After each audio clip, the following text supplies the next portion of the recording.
me, Brizzy, and a few weeks ago, Warner Brothers flew me to Tokyo, Japan for a week of fun-filled Detective Pikachu and Godzilla King of the Monsters themed adventures. I already uploaded the video of the first half of the trip featuring all of the Pokemon adventures, so if you haven't watched that yet, check it out. But in this video, we're gonna get a little more intense as I show you what we did in Tokyo to celebrate Godzilla King of the Monsters in theaters May 31st. And yes, I saw the movie.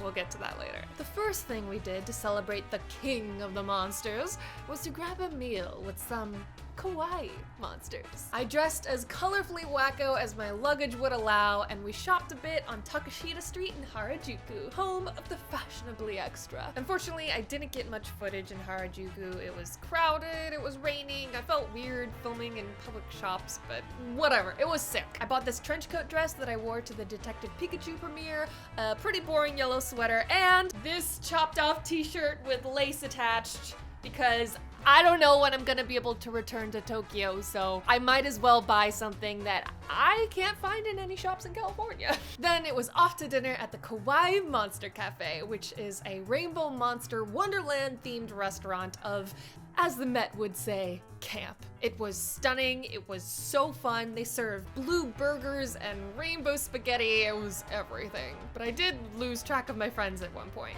I don't know where I'm going. I don't know where anyone went. This is beautiful. This is so cool. I don't know where anyone went. We kept losing everyone. Where did you go? A cat room? No. Oh no. Oh, that's a little scary. This is a disappointment. I thought it was real cats. Hey, you can't take me to a restaurant in Japan, tell me there's a cat room, and not expect me to think there's gonna be real life cats available for cuddling. Every now and then, while we were eating our rainbow food, a show would start. It was particularly fun when Sarah Beth and Brianna were brought up to dance.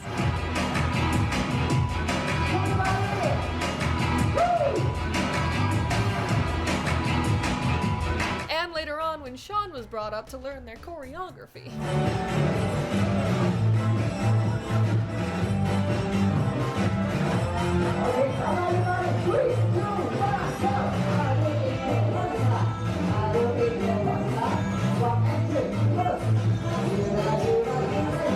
I adored the girls performing. They were so cute and so sweet, and they said they liked my outfit and they asked for a selfie, and I just, yeah, I want to be their friend. And then at some other point during the night, two totally different performers came out for this. Give me your liver, and I'll give you my heart. Heart, heart. Give me your liver, and I'll give you my heart. Heart, heart. Give me your liver, and I'll give you my heart.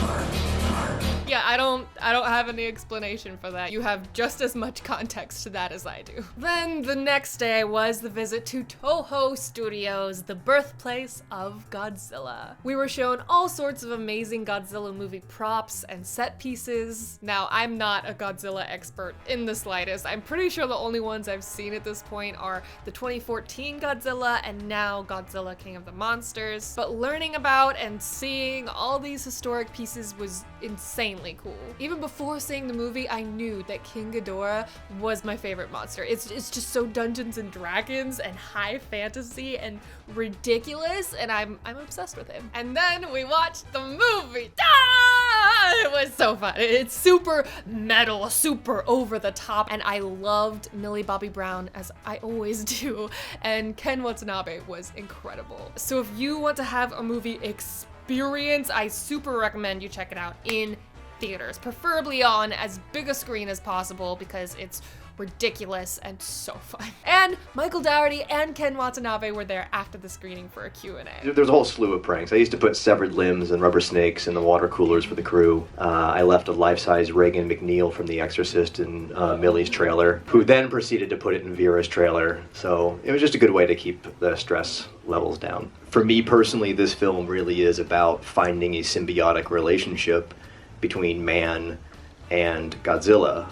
slash nature. Like, to me, Godzilla always has been Mother Nature's protector. He's been, you know, Mother Nature's 800 megaton gorilla. And he's here to protect the planet against any monster, whether they be 400 feet tall or human beings. And other than visiting this giant Godzilla head on top of Hotel Gracery in Shinjuku, that was the end of our Godzilla adventures. But not the end of Tokyo. We had one last thing, the TeamLab Borderless Digital Art Museum.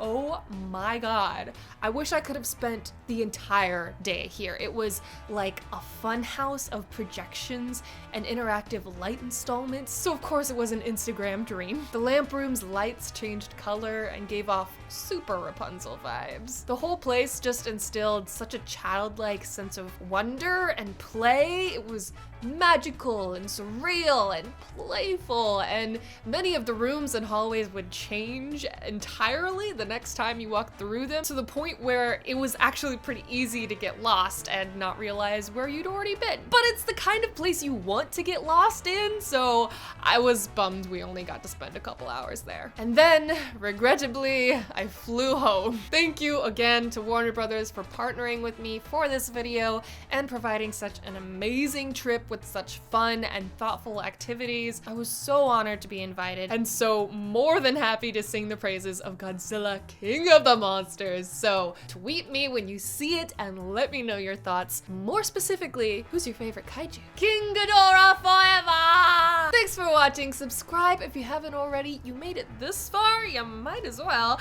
And I'll see you next week with a brand new video.